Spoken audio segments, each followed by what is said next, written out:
Hey guys, Brent Porcio, TopVelocity.net. Today we're going to take Jimmy and we're going to look at the front leg mechanics or the anatomy of the front leg, which Jimmy gives us a great opportunity because we can see the bony structure and how it works. And it gives us more in detail into the kinetic chain, into the biomechanical system and how fine-tuned it has to be to work effectively for a high-velocity pitcher. So if you haven't already, I did a video on the back leg, even the back foot. Right now, we're going to address the front leg. We're going to address just overall the front leg's role here. So Jimmy's in a position where he's loaded. He's sitting on his back leg. His glove side is basically in line. His throwing arm is starting to cock back. He really hasn't hit front foot strike at this point. We're going to talk about leg lift. When you're in leg lift, you want to stay in a closed position. So a closed position would be taking the femur and bringing it back to the rubber. That's a closed position. If I bring the femur the other way, then we go into an open position because that's going to pull the hip open. Both femurs are going to manipulate the hips. Now, because the back leg at this point is on the ground, it's on the ground 3/4 the delivery, this leg is floating. So I like to call this the joystick. So this is like the way I'm holding it now. It's the joystick to the hips. If I swing it this way, it'll fly the hips open. But here's the thing. We have to be careful with the joystick. We don't want to aggressively go into hip rotation because most of our energy needs to be heading towards the target, right? We want to really drive most of our energy that way because that's where we want the ball to go. So the front leg has to be very careful in how it triggers rotation because that is its role, is to trigger rotation. It's going to go from a closed position and move into an open position, very subtle, to start the rotation in the pelvis. And then the back leg's role is more to power that rotation and push that back hip around. All right, and let's talk about why it has to happen that way. Because if I use this to power rotation, I would have to aggressively throw the femur out. And here's the problem. The second really role of the front leg outside of triggering rotation is stabilizing all the linear momentum, right? Because it is very important how much energy we bring that way because that's where we're throwing the ball. So this becomes the pivot. It becomes the fulcrum from the ground up to stabilize and stop that momentum and transfer it. And that's probably its most important role, to be honest. So for it to stabilize, not only does it have to put down, and we'll do another video on how the foot is supposed to stabilize, but not only does it have to put down, but it has to be in a position to where this knee can stop the amount of forces going forward. What are the forces going forward? Studies have shown up to 250% of your body weight in high-velocity pitchers is going forward. So we have to put this foot, this knee, and that hip in a position to stop 250% of your body weight. Think about that. It's a lot of weight. I mean, if you're 200 pounds, you're at 500 pounds at that point. So this foot's going to be in a better position if it's stable. And we'll talk about the arcs, having a good arch in your foot, just like in your drive foot. This knee needs to be behind the heel. We need some extension or some bone-on-bone leverage. When that femur pushes down, then it's pushing into that tibia. If we're in this position, where's that bone pushing? Into nothing, just thin air. So now the patella tendon is going to have to stop all the forces. It's going to be the more leverage. Now, we don't want to land fully extended. Yeah, that would be a great break for us because what that'll do is it will force the momentum in the upper body to transfer quicker. And we do want a slight delay in how we transfer momentum. That's why we do want to land in a flex position.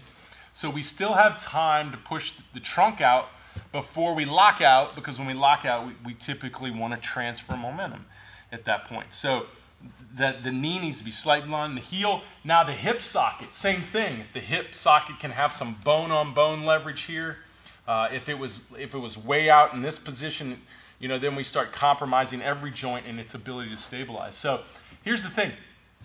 Now that we've got the front leg in a good stable position, we need to make sure the hips break or stop and lock down in rotation. So we need to get to a point where the hips open like it is here and it can't keep swiveling open.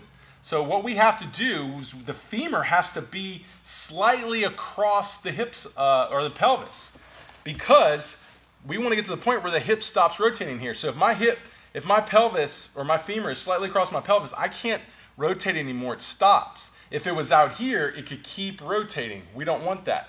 So having that front foot position, what we talk about 20 degrees, that femur in a similar 20 degrees position, if this was 0, that's 20, that'll allow the pelvis to stop in rotation when it's open, and all that momentum can still crash into this femur and leg and stabilize and lock down, because we need this pelvis to stabilize and lock down so momentum can keep transferring, because that's what's going on here. When I put the front foot down, I need a stabilized front foot. That stops momentum here, like my foot's not sliding forward. Then I need to stabilize the knee, because that stops momentum here. I don't want my knee continuing to bend and go forward. So I stop momentum here. Same thing here. I'm going to have to get the pelvis to open, the femur to block off the pelvis, and completely stop momentum here.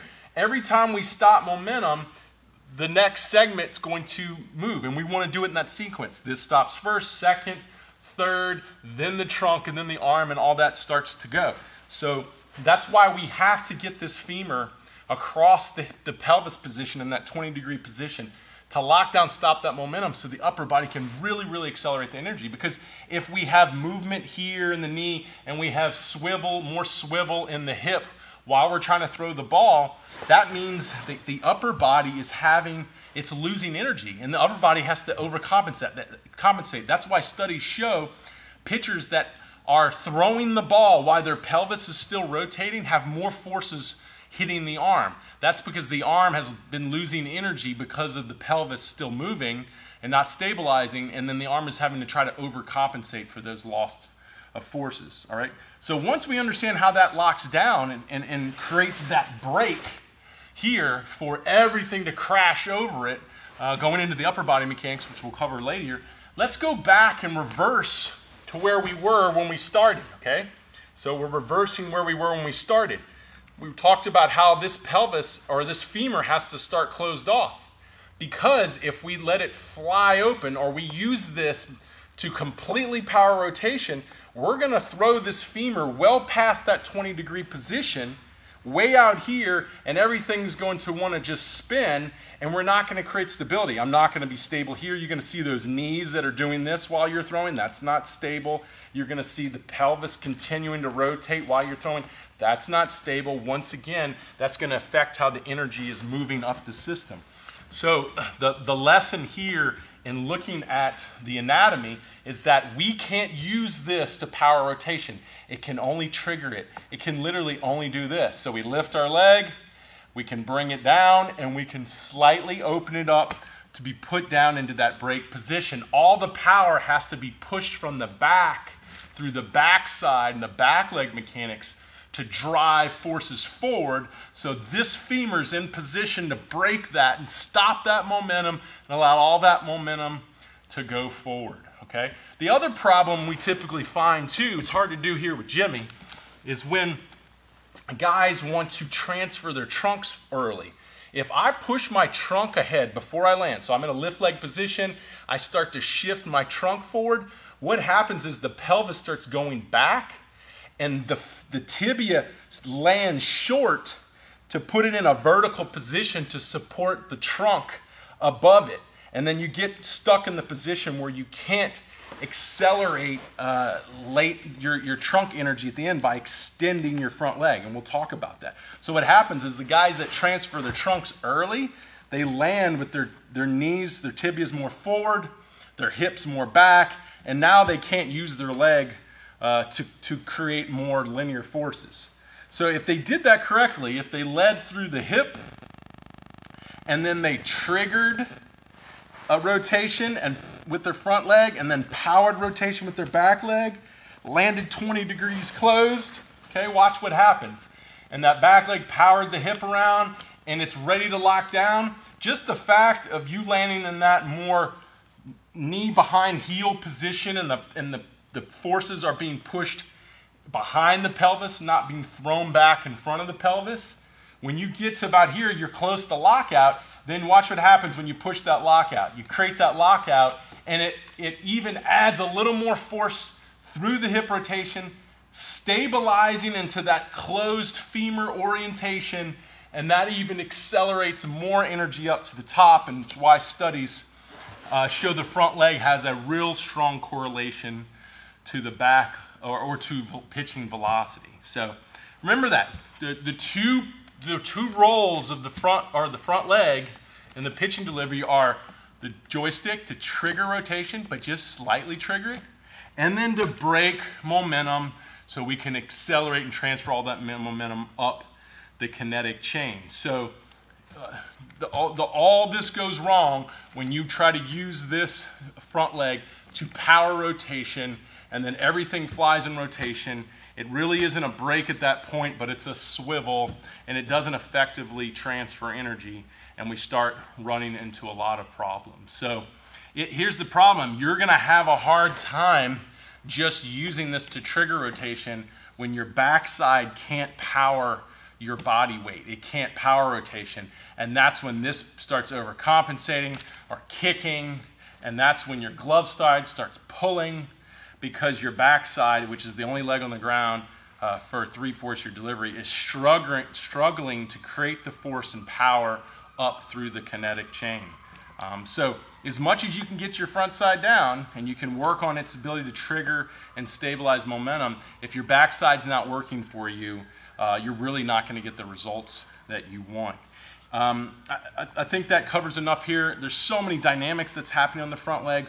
I'll go into more detail with it when we cover the front foot anatomy in the next video.